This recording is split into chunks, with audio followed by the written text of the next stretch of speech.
जम्बू स्वामी अंतिम तीर्थंकर वर्धमान स्वामी के मोक्ष जाने के बाद गौतम स्वामी, सुधर्म स्वामी तथा जम्बू स्वामी ये तीन अनुबद्ध केवली हुए। अनुबद्ध केवली क्या होता है? जब किसी को मोक्ष हो उस ही दिन यदि किसी को केवल ज्ञान होता है तो वो उनके अनुबद्ध कहलाते हैं। तो ऐसे ये तीन क्रम से अनुबद्ध केवली हुए। जिस दिन भगवान विश्वेश्वर महादेव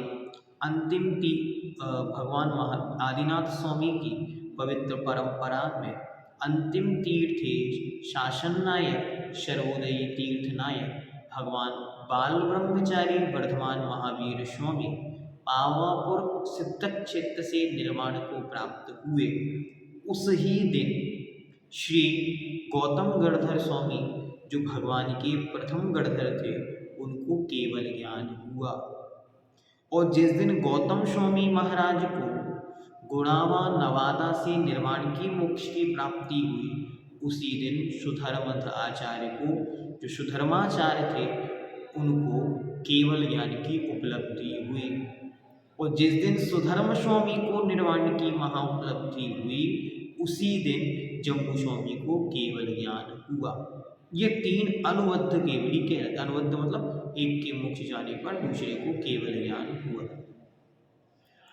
जम्बू स्वामी का जन्म राजगृह नगर में फाल्गुन मास की पूर्णिमा के दिन राजमान्य शेठ अरहत दास के यहाँ हुआ था। इनकी माता का नाम जिनमती था।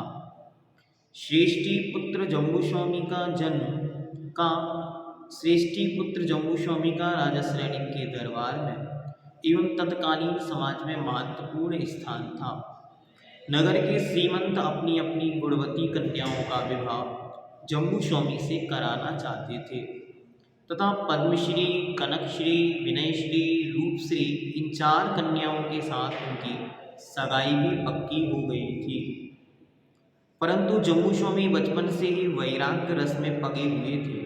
वे सांसारिक माया जाल के विषयों के माया जाल में बिल्कुल भी फंसना नहीं चाहते थे, इसलिए उन्होंने विवाह करने से इनकार कर दिया।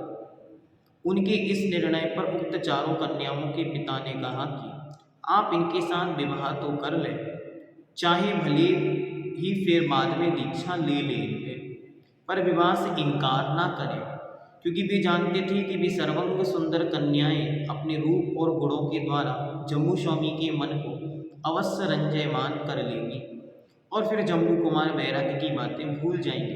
बाद में जम्बू कुमार का चारों कन्याओं से विवाह भी हो गया। विवाह की अगली रात्रि में जब चारों नवपरिणीताओं के साथ जम्बू स्वामी थे, तब उन चारों नववधुओं ने अपने हाव भाव, रूप लावण्य, सेवा भाव एवं बुद्धि चातुर्य से उनको रिझाने का पूर्ण प्रयत्न किया, पर वे जम्बू स्वामी के मन को रंजमांति विचलित ना कर सके। वहाँ पे बहुत सुंदर वार्तालाप हुआ, बहुत सारी कथाएं हुई, एक एक स्त्री कथा कहती गई। उसके खंडन में वैराग्यप्रद कथाएं भगवान होने वाले स्वामी जम्बू स्वामी कहते गए। ऐसा बहुत सुंदर वर्णन जम्बू स्वामी चरित्र। और एक किताब है लक्ष्य, मुनि कुंतु सागर की किताब है लक्ष्य, उसमें उन्होंने बहुत सुंदर इस कहानी को चित्रित किया है। कभी आपको उपलब्ध हो तो उस किताब को आप अवश्य पढ़ें, बहुत सुंदर तरीके से उन्होंने उसमें वर्णन किया। उनके ज्ञान और वैराग्य का प्रभाव तो उस विद्युच्चर चोर पर भी पड़ा जो उसी रात जम्बू स्वामी के महल में चोरी करने आया था। और ये 500 चोरों के साथ यहाँ चोरी करने आया और रात भर इनकी कहानियों को सुनता रहा। इन पति पत्नियों के बीच चलने वाले संवाद का यूँ प्रभाव हुआ कि विद्युच्चर चोर ने 500 चोरों के साथ जैनेश्वरी महादिगंबरी निर्वाण सिद्ध साक्षी दीक्षा स्वीकार कर ली। ये ऐतिहासिक महान दीक्षा थी। लेकिन जम्बू कुमार तथा उसके नव परिणीता स्त्रियों की चर्चा को सुनकर बहुत प्रभावित हो गया था। प्रातःकाल उन चारों नववधुओं की दृष्टि भी विषय कषाय से हटकर वैराग्यमयी हो गई। जम्बू स्वामी ने उनको सारी कथाएं जो उन्होंने सुनाई उनके ऐसे जवाब तार्किक दिए जिससे उनका मन भी वैराग्यमय हो गया। जम्बू स्वामी की मुनि दीक्षा के साथ उन चारों ने भी आर्य का दीक्षा धारण कर ली। इस प्रकार विद्युच्चर नामक चोर ने भी अपने 500 साथियों के साथ मुनि दीक्षा धारण कर ली और सारा वातावरण ही वैराग्यमय हो गया।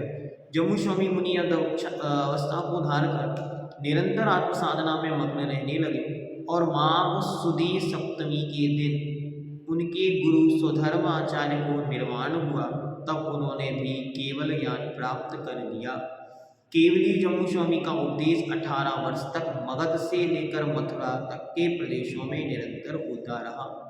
मगध अर्थात वर्तमान का राजगृह जिसे हम पटना कहते हैं, वहां से लेकर संपूर्ण उत्तर प्रदेश और मथुरा मतलब दिल्ली के निकट आगरा के पास मथुरा तक चलता रहा और अंत में उन्होंने 84 मथुरा से निर्वाण पद को प्राप्त किया।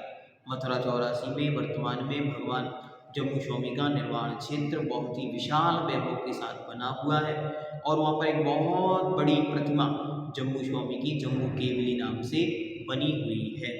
तो आप सभी उसका दर्शन कर अपने जीवन को धन्य धन्य और कृतार्थ करें।